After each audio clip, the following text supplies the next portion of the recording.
Happy Saturday everyone! Ngayong araw nga po ng Sabado ay may umorder po sa amin ng mga different items na available po sa aming online store. Ito po ay in-order ng taga-Araceli na reseller din po namin dahil sa mga nakaraan pong nanonood ng aming video, nag-inform po ako na ako po ay gumawa ng pa-reseller namin kung saan may 10% discount po yung aming mga reseller. So mas mura po nilang mabibili yung items pero may membership po silang binayaran na 100 pesos and good for 1 year na po yun siya guys.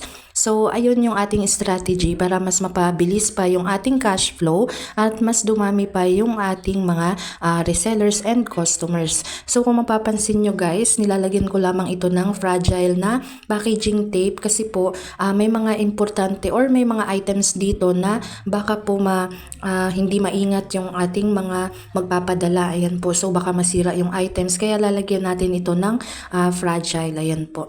Dahil nandito po nakalagay yung mga hikaw, naging flex ko po sa inyo nung nakaraang video ko, tapos mga iba't ibang items pa po.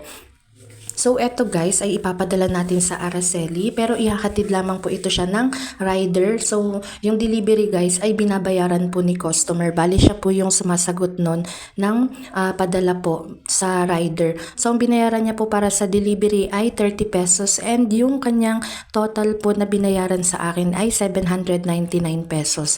So grabe guys, 799. Ito na lamang ang mabibili ng ating kapirahan. Yun. After nga nun guys, pinasyal lang namin si Teddy sa isang maliit na mall dito sa amin. So nag-iisa lang ito siya guys na mall at nakakatuwa naman kasi hindi si Teddy nagtuturo ng mga laruan. So dun lamang siya naglaro sa playground guys. Mga 30 minutes lang din naman yun. Tapos kumain kami.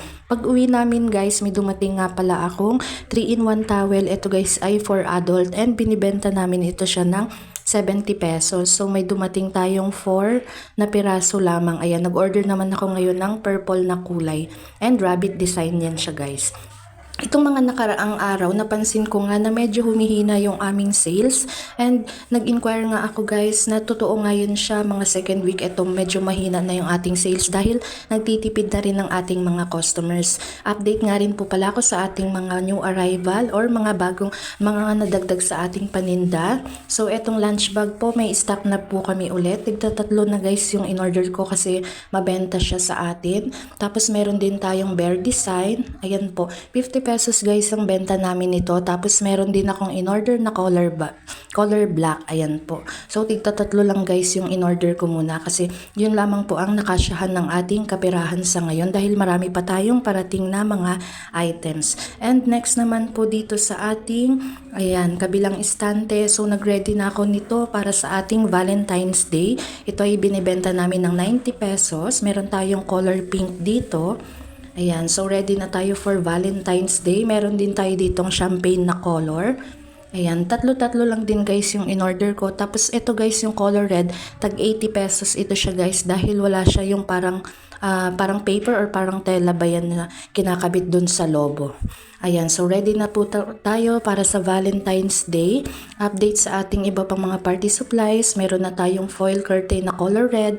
Meron din po tayong dumating na light blue. Ayan po siya. So, ito ay binibenta namin guys ng 25 pesos per pack. Meron din tayo ditong heart balloons na 2 pesos each. Ayan po yung ating mga party supplies. And dito naman tayo sa side na ito, ayan yung ating refill and may parating kaming 50 bottles ng perfumes. Tapos dito nga pala sa ating mga wallet, meron tayong dumating na bagong design na naman. Ito small wallet lang to guys, so binibenta natin to ng 60 pesos. Ayan po siya. Meron tayong mint green at saka color black po na dumating. Afternoon guys, ayan. Gaya nga nasabi ko sa inyo, nag-check ako ng sales kanina lang. So, nung Monday, medyo paabot pa ng 2,000 yung ating sales. Ayan, medyo malakas ng mga first weekend lang. Thanks for watching. Bye-bye!